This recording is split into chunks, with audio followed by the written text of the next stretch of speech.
Hi, everyone. Welcome to the April 19th edition of the TimeformUS Forecast. I am David Aragona, and this week on the podcast, we're going to be focusing on Keeneland Saturday. I think we've done Keeneland every Saturday of this meet so far, as we want to take a look at this boutique meet while it lasts. And Saturday's card is not an easy one. We've got a couple of stakes on tap, the Elkhorn and the Ben Ally on the turf and the dirt. I think we're going to have a significant favorite in one of those, but some tough races surrounding it. We've got an allowance race with a full field that kicks things off, another one of those sprinting on the turf to close things out, a maiden race in the mix. So this is not an easy sequence, and that's been pretty typical of these Keeneland Saturday cards. And you might notice my typical co-host, Craig Bulkowski, he is unfortunately not with me this week. Craig feeling under the weather, so hopefully we'll have Craig back and feeling much better next week. He can join me on the podcast then, but I am happy that under short notice, Marcus Hersh was able to fill in for Craig this week. And Marcus, happy to have you back on the podcast.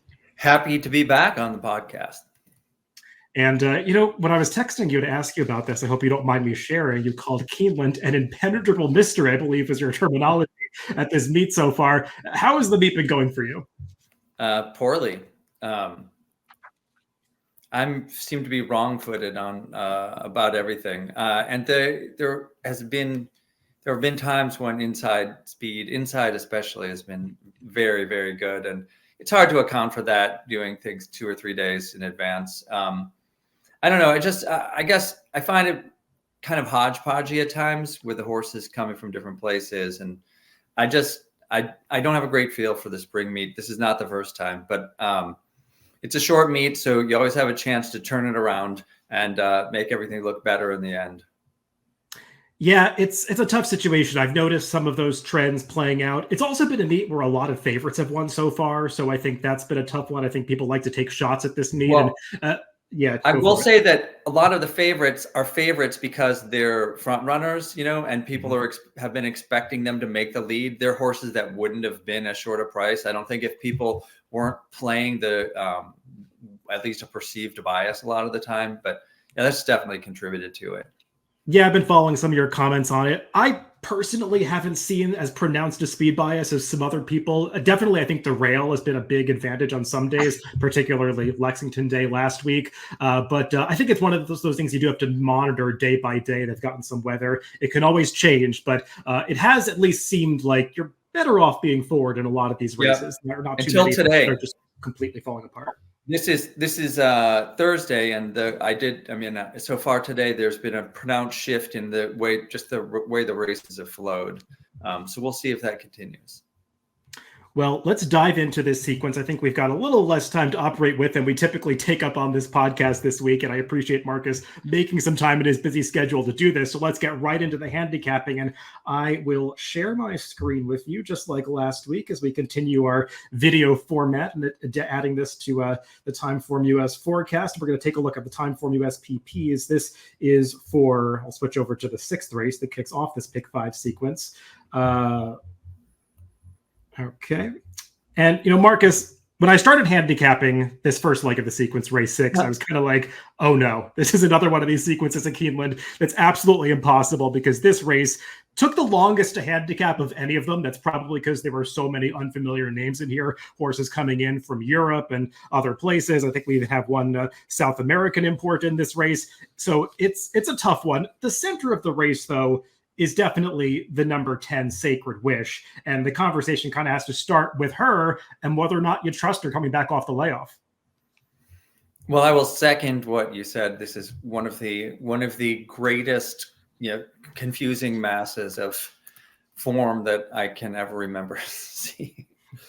And yes, Sacred Wish. And the answer for me is, given the full field and her post position in 10 and the fact she hasn't run since November 11th, and also that while she was good in those races last year, I don't see her as having star potential. Obviously she fits to other than allowance, but I'm definitely willing to take her on. There are just so many interesting options in this race. Yeah, I think she's pretty good. And there's a question mark, I think, about how high the standard is going to be that she has to meet coming off the layoff in this race, because there are definitely some question marks in this field. I'll just say I was looking up some stats for George Weaver in Formulator, and I'll kind of pull them up as I'm talking about them as I switch over to the Formulator PPs. George Weaver actually has very good stats coming off layoffs with horses like this. I looked up 120 to 240 days, which is about 4 to 8 months in Formulator, and restricted it to specifically turf races, and I think he is 11 for 42, 26% win rate with a $3.33 ROI. Actually, much better numbers coming off layoffs like this on the turf as opposed to dirt. So I feel a little bit of confidence about it from that standpoint, that she could show up because he's had success doing this in the past. And she just ran well and all 3 of her turf starts last season. I didn't think she got the best trip in the Pebbles. That was a race where she was probably best. The winner implicated got to come up the rail, was not the best horse, but got the job done due to the trip that she was able to receive. So I think she's a solid favorite. It's just a question of how short a price you want to take given the layoff. It sounds like you're looking somewhere else. So where are you going to go in here, Marcus? Well, on top, I went with American Retro, number 7.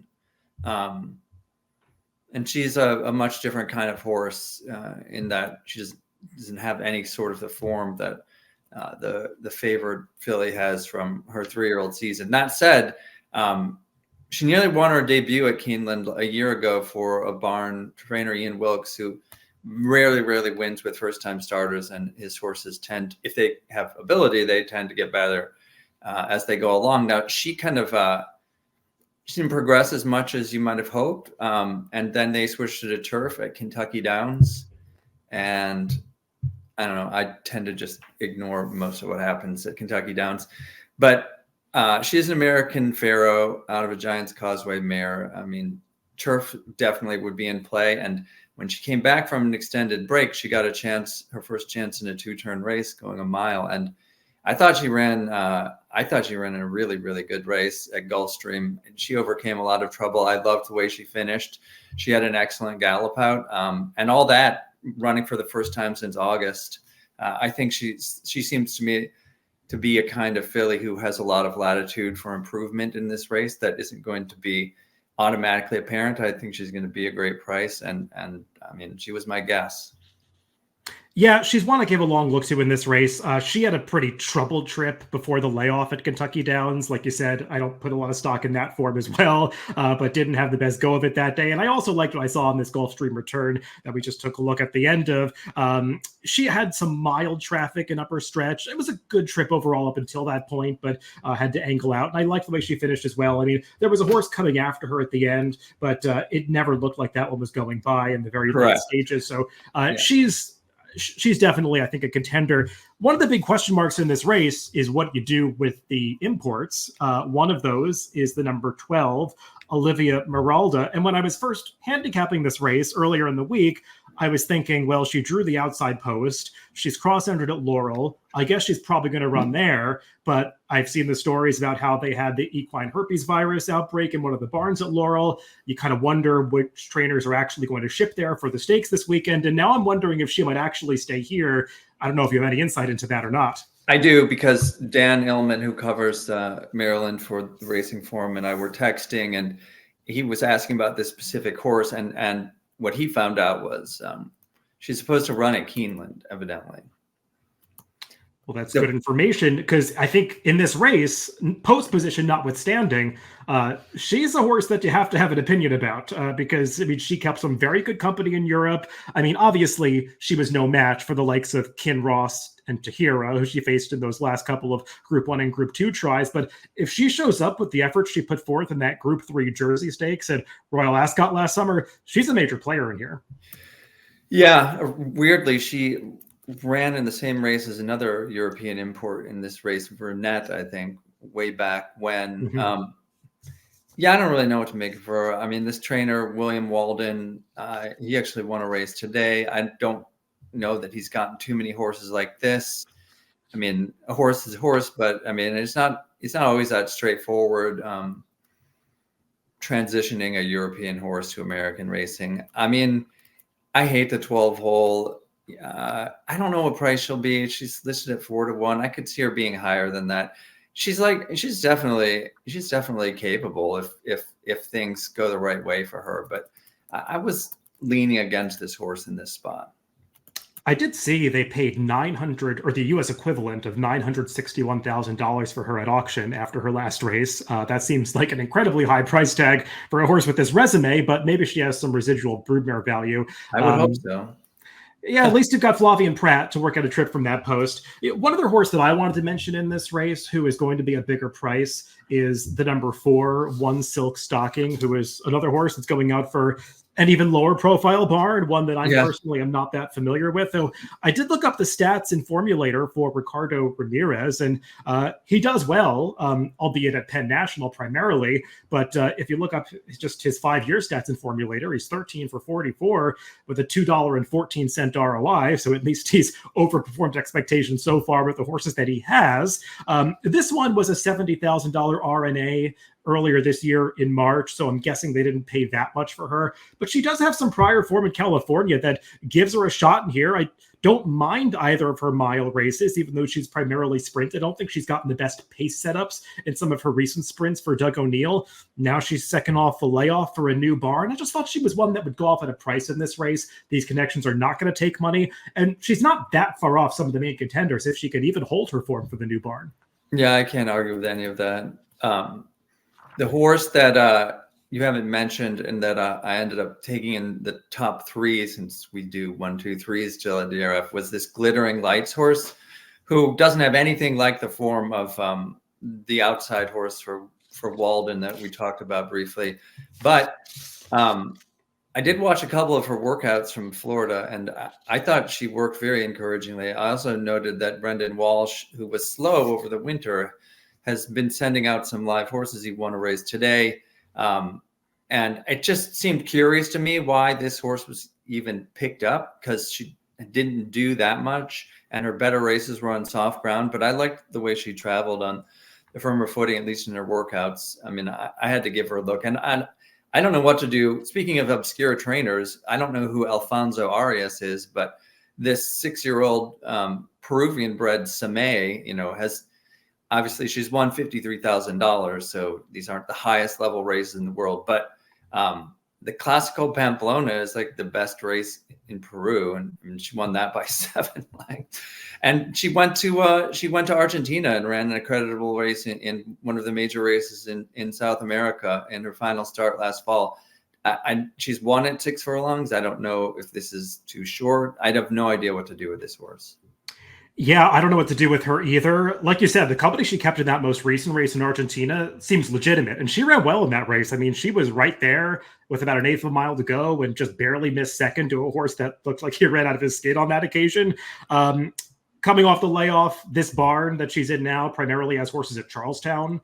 I don't know what to make of all that. She'll probably be a big price in this race for a horse that has done a lot of winning. And it's kind of funny how, 2 different sets of eyes can view things differently. I kind of downgraded Glittering Lights based on her workouts. I didn't like what I saw personally. I didn't love her high head carriage. That's a little bit of just her. And I thought she got outworked a couple times by some horses I didn't want to see her get outworked by.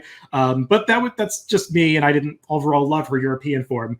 So she wasn't for me in this race. But it's a tough way to kick off this sequence, to say the least. Well, what do you do with it? I mean, how do you approach it?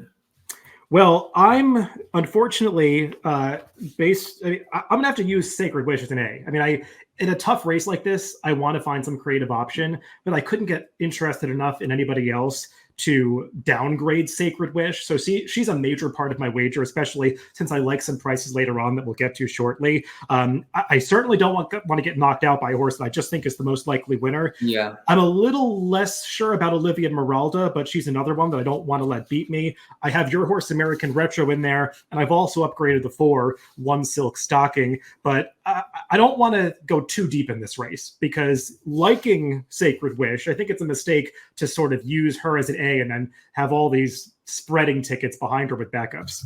Yeah, that makes good sense. Let's move on to the next leg of this sequence. And this is a maiden special weight event over to the dirt course. We've talked a little bit about how the dirt's been playing this meet. We'll see if that has any impact on some of the running styles of the horses in here. It is an about 7 furlong race run over, I believe it's the Beard course. 9 horses signed on in here, 3-year-old fillies primarily. And this is a weird one, Marcus. I'm not exactly sure where to begin. I guess the number 3 Soundbite is a horse that you have to talk about going out for Brad Cox, because he tends to do pretty well with these first-time starters that he unveils at Keeneland. Yeah, I looked up the stat. He's 7 for his last 15 over the last year. That's pretty good. 7 winners, 2 seconds.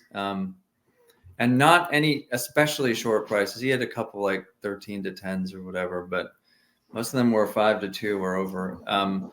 This jockey Concepcion, the last I knew, his son was this guy's agent. So, and Giroux is at Elkhorn. I mean, the horse may tick up just a notch or two because of the jockey. I don't know. But did you have a chance to watch this horse's one recent workout that there's video of?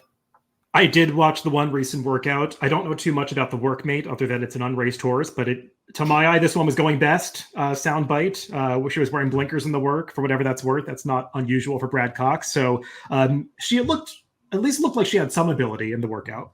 I really liked her work. And I mean, she galloped out. I mean, she was still going pretty good after 7/8. I think she's well meant, and I think she can run enough that she's going to be a major factor in this group, because I don't think there's anyone here that really knocks your socks off. Yeah, I don't love the audibles overall. Audibles, same. That's 5% for a starter.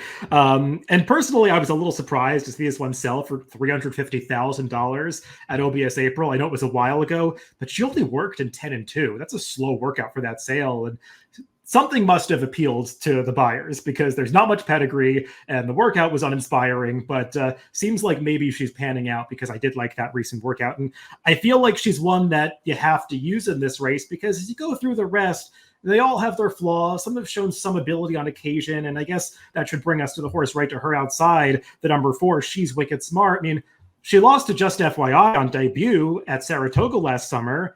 So I guess she has some appeal based on that, but she's been off for a long time, coming in for a barn that doesn't run too many horses at Keeneland. What do you do with her? Or they don't run too many horses like this either. And I would also say, Just FYI ended up being a champion, but I wouldn't call that a barn burner of a Saratoga maiden race necessarily. I don't know. I mean, there are no Belmont works available, so I haven't seen her work. She's been off forever. I don't think she's going to be as short a price as the morning line. I don't see where you get 5 to 2, but I don't know. It's just hard this is one of those cases where you're on the outside looking in.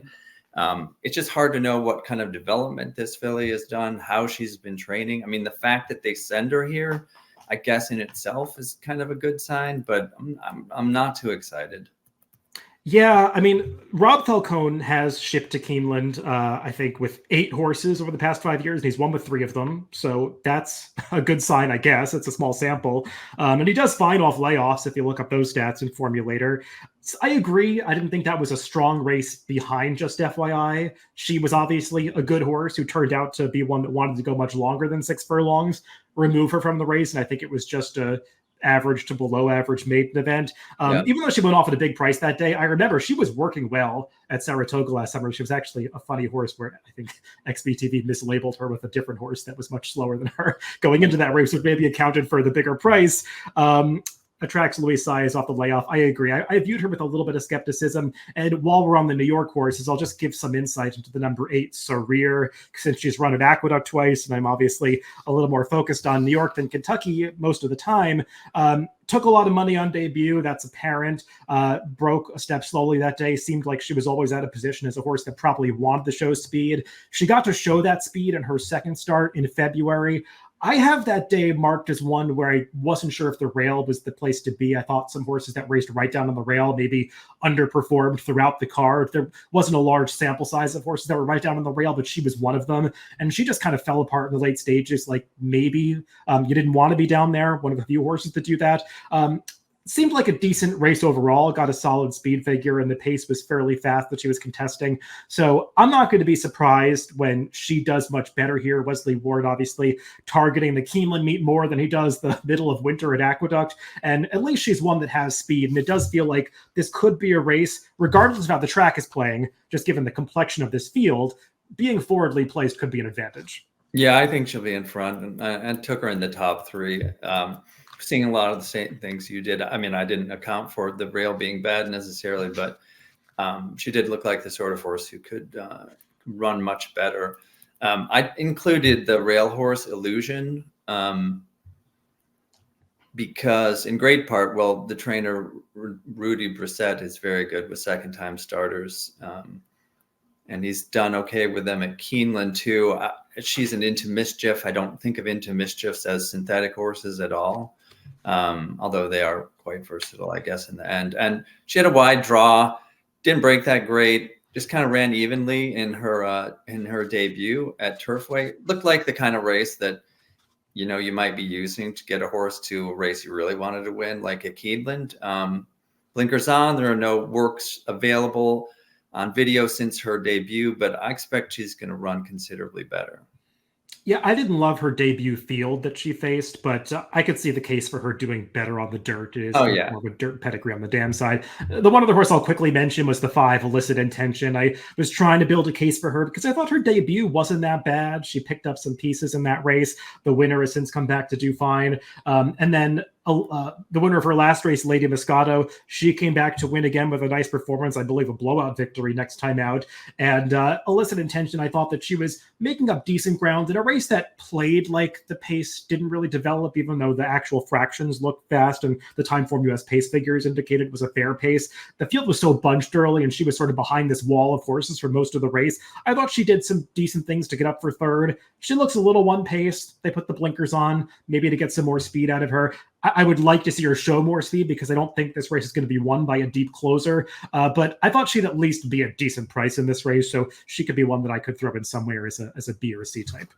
This is a real tricky one for the sequence, I think. It's hard for me to have a strong opinion on anyone. I do think the Cox horse is going to run well, but beyond that, it's a lot of unknowns to me. Well, Marcus, I don't think we're going to have to spend as much time on the stakes race. I haven't looked at your picks yet for the Elkhorn, but I did read your advance for this race, and I think we're going to be in agreement on this one. Bold Act just seems like he's finding himself in a very favorable spot. We saw what this horse could do in the U.S. in the Sycamore last fall, obviously handling similar conditions, arguably handling a deeper field that he's going to encounter on Saturday. I guess that's somewhat debatable, depending on what you expect from some of the horses in this field. And he competed once this year in the Dubai City of Gold, and I certainly liked what I saw in that effort. Yeah, I mean, it wasn't like a grade 1 field, but he sure traveled like a different horse. You can just see it through his entire career. He's a late developer. He wanted 1.5 miles. He didn't get it for a long time. I thought he ran really well in the Sycamore, and it's not like he had a big weight break. I mean, he got 3 pounds from the older horses right behind him, and he had to do a lot of stuff there. I think that he travels better now and won't have to do as much, and there's not going to be as much traffic just generally. And off that last race, Jamie Spencer has won some big races, but I feel more confident in Frankie Dettori's hands. I got to say, I don't see this horse losing. He will not be 3-2 either, but I don't think he's going to lose. Yeah, I mean, I guess what kind of price he is depends on how much money a horse like Missed the Cut takes.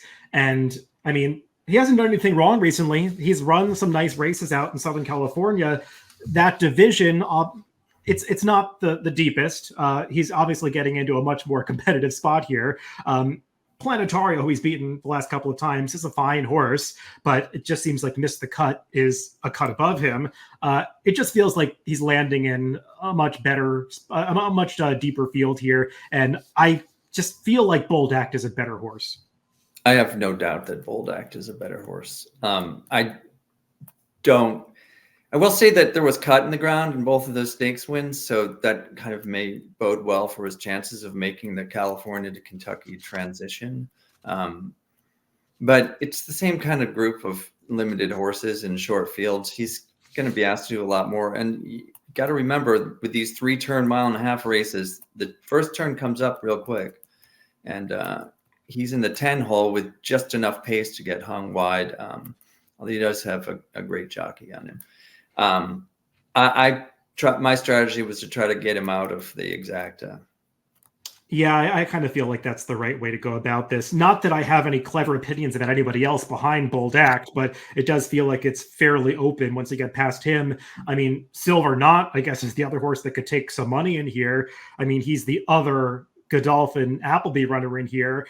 I know he has pedigree to go these marathon distances. Yeah. Watching him run, I don't get the sense that longer is going to be better for him, but they're trying something new. Well, I mean, he also is going to go forward, which does not hurt his stablemate.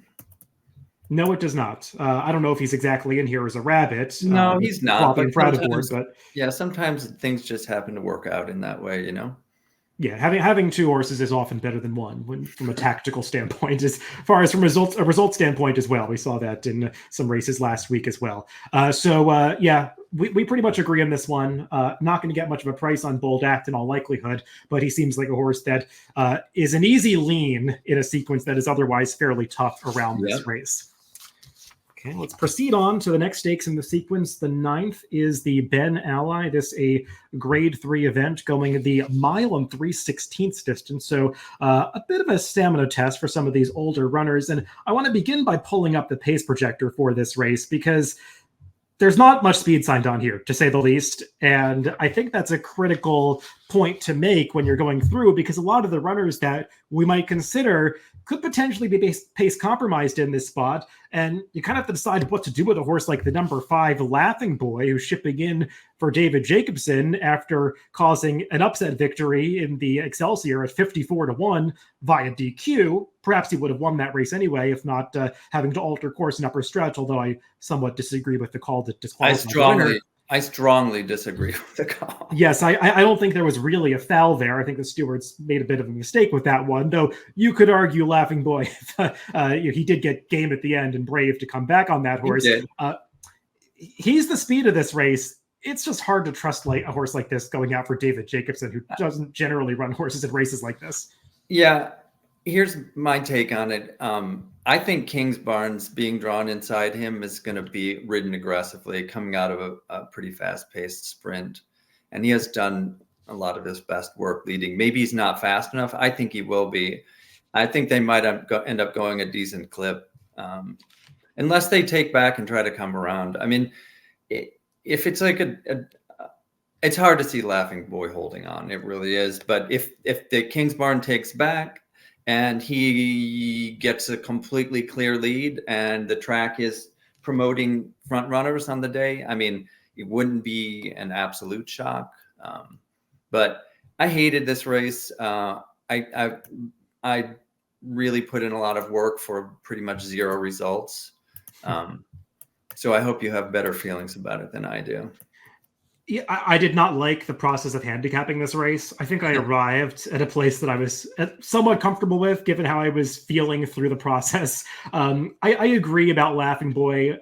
He earned a big fig last time, especially big if you're looking at, TimeformUS, which gives him a big pace upgrade for that race. Though I think you also have to take into account this red color-coded race rating box in TimeformUS, which indicates our bias indicator algorithm showing an intense speed bias that day. And that's one that I definitely agree with. March 30th at Aqueduct was one of the strongest speed biases, not necessarily a path bias, but just a speed bias that we saw all year in New York.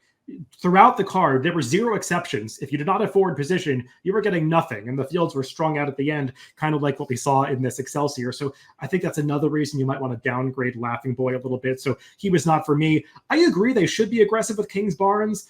I don't view him as some kind of need the lead type. I was shocked he was fast enough to be contesting the pace in that Derby a year ago because I didn't view him as that kind of horse before that. That didn't work out. But I thought his return from the layoff was fine. 7 furlongs was probably a little bit short for this horse. I was surprised they even ran him 7 furlongs because he just looks like more of the 2-turn type, and Todd Pledger generally doesn't make those sharp cutbacks with horses that have this profile. But he ran fine coming from off the pace. I liked that he showed a new dimension, and it just seemed like a good stepping stone race to get here. And as much as I'm not the biggest fan of Kingsbarns, I just kept coming back to him in this race as a legitimate contender. I expect him to run well. I think he's going to get the right kind of trip because, Marcus, maybe he goes after Laughing Boy to contest a little bit, but it's just these two. I mean, who else can possibly be contesting this pace? Nobody else has any speed at all. So I viewed him as getting a decent trip in here, and I thought he would be tough. And the other horse that just made a lot of sense to me was War Campaign,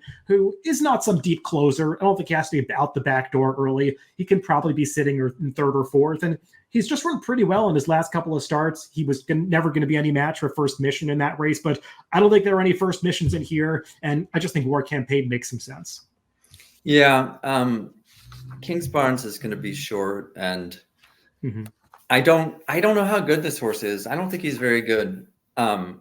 Disarm was not at near his peak in Louisiana Derby, and Jace's Road is just a horse, and this horse got the easiest lead. He was in great spots his first two races.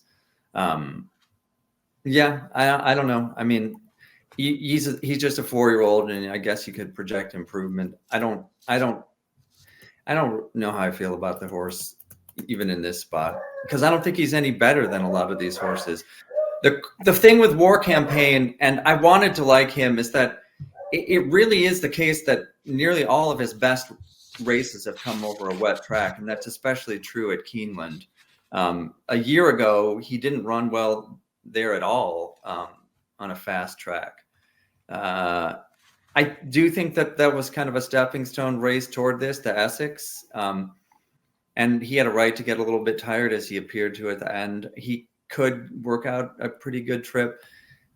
I don't think I think he'll be the second choice, which still might be a touch of value in the pick 5 with Kings Barnes here. I don't know who would be betting Smile Happy at this point, who's listed at 3-1. I can't make a case for the inside 2 in any way, or Archie the Giza. I was willing to give Dynamic one more look. I don't know if he'll ever get back to where his peak, in the Blame and Suburban, but he might get closer. I just don't think the Challenger at Tampa was run to suit at all for him, and he's, as a 6-year-old, I think he absolutely needs every bit of this mile and 3/16. He ran well in this race 2 years ago, finishing second to Scalding, who was a really good horse at the time. I think I saw one of his workouts where he looked fairly lively. If they go too slow, he's in deep trouble. If they go a decent pace and he really is kind of rounding back into form, I could make an outside case for him. But I know that I've overthought this race because I don't like anyone. Yeah, I mean, I can't possibly use a horse like Dynamic One. I mean, in my opinion, he's supposed to be 25-1 off his 3 races since coming back from the layoff, and he's going to be 6 or 8-1 because he's Pletcher and Irad Ortiz. So I don't get him at all. I wasn't a big fan of his even before the layoff, and I thought his Challenger was terrible. I mean, if you look up the PPs of the second and third place finishers, it's kind of disgraceful he lost to those horses. So I mean, I wish you luck with him. I don't have the strongest feel for this race, but he wasn't for me in here. And the running style was just a problem. As far as closers go, I'm going to go back to the 1 Time for Trouble for a second. I mean, this is a horse that often gets underestimated. He's been big priced on a number of occasions, and this would not be the first time he'd outrun his odds. He ran just fine last time in that Essex Stakes where there wasn't a whole lot of pace on. First Mission, was up towards the front throughout. There wasn't much closing going on from the back of the pack aside from him as he scooted up the rail late to, almost finish in a photo with War Campaign. He's run well at Keeneland before, and even though he's come from way back in recent races, he has shown the ability to be more forwardly placed in the past. And Rafael Bejarano is a jockey that seems to have a tendency to just grab horses coming out of the starting gate. And I wonder if this switch to Flavien Prat, which is an odd rider assignment for these connections, maybe is a sign that they want to get this horse back in the game again, in the early stages of this race. And I wouldn't be surprised if he gets a slightly more aggressive ride from the rail. And as I was going through this race, and as I'm talking about it more now, I'm starting to come around to the idea that maybe he's the right value horse in this race, because I could even see him drifting up a bit from that 6-1 morning line, even with Flavien Prat aboard. I could see that too. And I would like to say that he's just not good enough, but the way I view this race, anyone could potentially be good enough.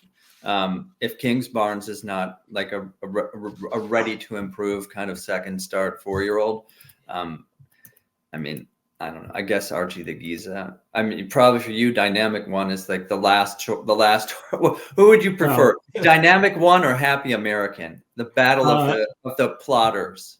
I can say that Happy American, Dynamic One, and Smile Happy will be nowhere on my tickets. And like you, I'd be thrilled if Smile Happy were 3-1 in this race. That would be a fun takeout reducer, actually allowing us to beat the takeout right before we get started. Yeah, I don't get him at all. Gelding horses this late in their careers, I don't think it makes that big of a difference. The trainer literally said he'd run him in an allowance race if he could, and that if he didn't run very well in this race, he would be retired. Because I just had to ask him, as Gelding turned this horse around, and he's like, he didn't say no, but he said no, basically. Yeah, so for me, as we talk about it more, I'm kind of leaning more towards Time for Trouble and War campaign. And your point is well taken on Kings Barnes. He is probably going to be overbetting here, even though I do believe he's going to get the right trip out of all these contenders. All right, let's move on to this last leg. This is a tough one, and we'll try to get through it as quickly as possible because I know we're running out of time with some of your constraints, Marcus. But this is the kind of race where you could talk about almost every horse. I mean, I shouldn't say that. There is some filler in here, but it's confusing. 5.5 furlongs for these fillies and mares and 1X allowance, as I'll switch over to this next race on the TimeformUS PPs. I'm not even sure where to start. I guess, watch to see if the 13 draws into this race, I suppose. Makeup. I don't love her, but she's a horse that I could see taking money if she gets in here, and she does have speed with routine improvement from 2 to 3. Perhaps she's a contender. She's not one I'd be looking to upgrade even if she got in here. I was wondering if you felt the same way about that. Yeah, I do. I think there's plenty of pace in this race too. I mean, she might struggle to even get over from that wide a draw. I mean, the two other than we talked about first is a kind of messy race in a lot of ways, but it does have one horse, like we talked about, who could be better than the others. And also there are a lot of horses that I found things to like about. This is another kind of chaotic race where I don't find much of anything to like about these horses, and they're all kind of bunched up for me. Well, I have an opinion that I'll just kind of start us off with, and that is the two horses that are the morning line favorites in here, Proud Mary and Golden Dagger. I think both of them are potentially bad value in this race, especially Golden Dagger, who she has just faced bad horses in both prior starts. I mean, the synthetic race, whatever, it was a long time ago. I don't care too much about it. Her turf race at Saratoga last summer, you expect Saratoga to, offer, solid examples of what a field could be assembled for a specific level. That was not the case with that starter allowance race back at the early in the meet. I mean, look at the PPs of the horses that finished in behind her. They're not much. She was opportunistic.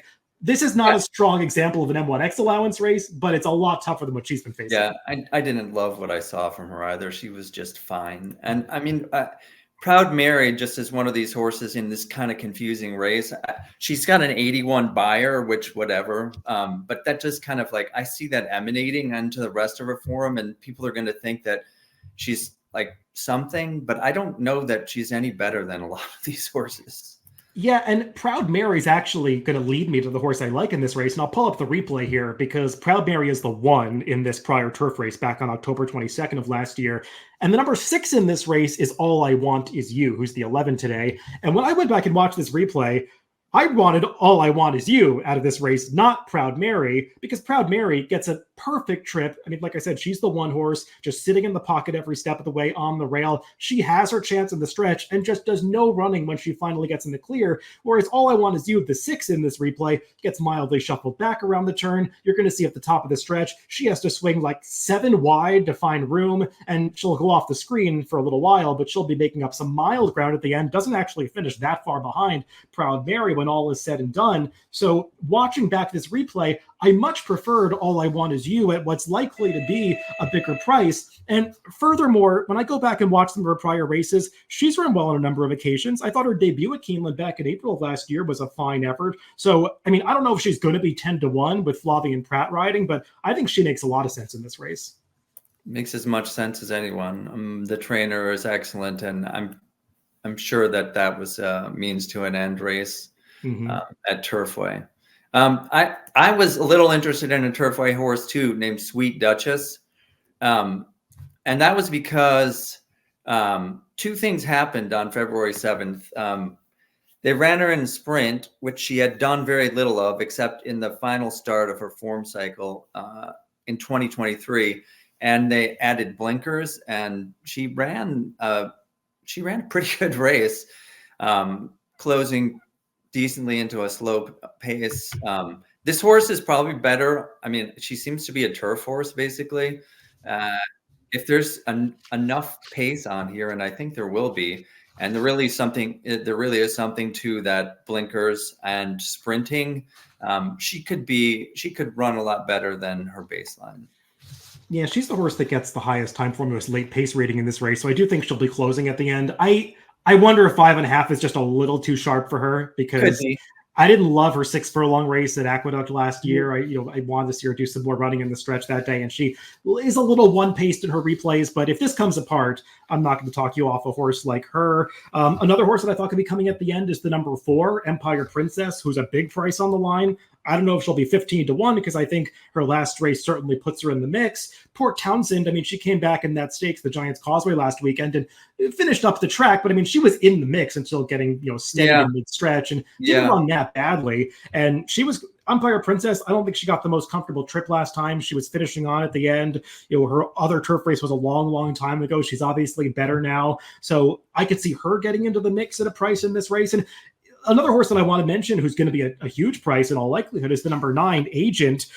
When you start to pick apart her form, she competed in that same Secret Money debut race back on April 23rd of last year that All I Want Is You comes out of. And she was off slowly that day, was making up ground at the end up the rail after getting a little too far back in the early stages. And something clearly went badly wrong with her last summer. She was getting pulled up halfway through her races, not finishing. Maybe she was bleeding or something of that sort, or a breathing issue. But they brought her back off the layoff at Turfway last time, and she was like a new horse the way she closed that field down the center of the course, because it's not like that was a race that completely fell apart. She did some real running in the stretch there, and I wonder if she's just one that had ability sprinting on the turf at the start of her career, now has come back around and could be ready to take that next step forward, getting back on the turf. So she's definitely one that I want to include as well. Yeah, I mean, I think you could go down the list and say, I don't know, not every horse. I even thought that of the pace horses, I liked the way Definite Diva finished up. Short field, it's Gulfstream, and I tend 5/8. This is a different ballgame, but they do bring her up here for this race. And even though she's kind of a forward horse, I liked the way she crossed the line last time. She could be better than she's shown so far too. I mean, I don't know how many horses you would want to use here, but you got to have some kind of coverage, don't you?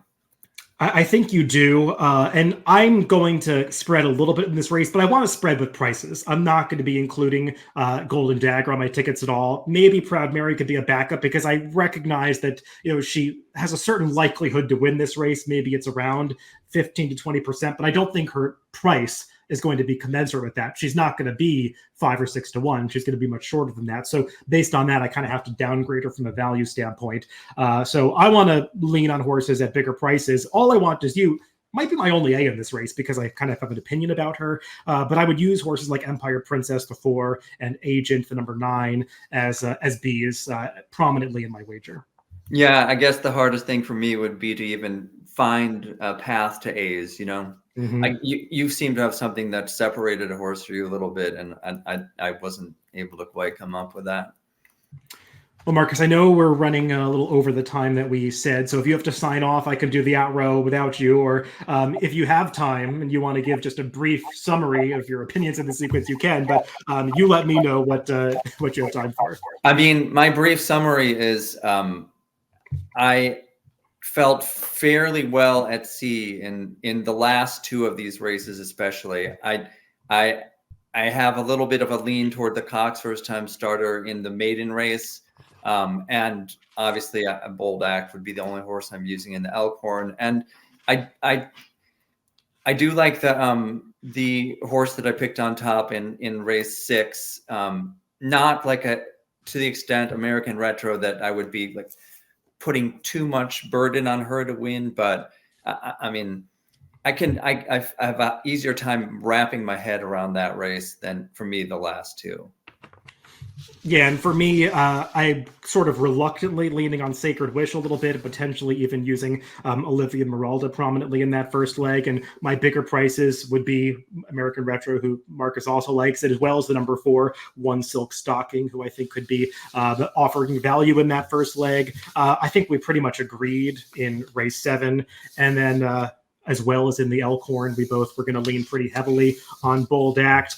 In that Ben Ally, I think we diverge a little bit. I'm going to upgrade the number 1, Time for Trouble, who I think is going to be the right sort of price, using with the 9, War Campaign. Kings Barnes is the other horse for me, but I think you've kind of talked me into him potentially being bad value in this race. So based on that, maybe I'll downgrade him from A status to B status. And then I just basically gave my rundown of the last race. The number 11 will be my A horse, and you can rewind the tape if you want to hear who my B's and C's would be. So not the easiest sequence, but I think there are some places where you can narrow things down a little bit. So Marcus, I want to thank you for making the time for joining me on the podcast this week. My pleasure. I mean, it's a challenging one, and you'd hate to see this chalk out. Although there are some races where I don't even know who's going to be favored, so that may not be possible. Well, everybody, thanks for tuning in to the TimeformUS Forecast this week. Remember, you can always catch these podcasts on DRF.com, Spotify, Apple Podcast, and now with video on YouTube. You won't be watching us on YouTube with video. So, everybody, thanks for listening to the podcast this week. Hopefully, we'll have my usual co-host, Craig Mulkowski, back in that co-host seat when we do the TimeformUS Pacecast coming up next week. Everyone, thanks for tuning in.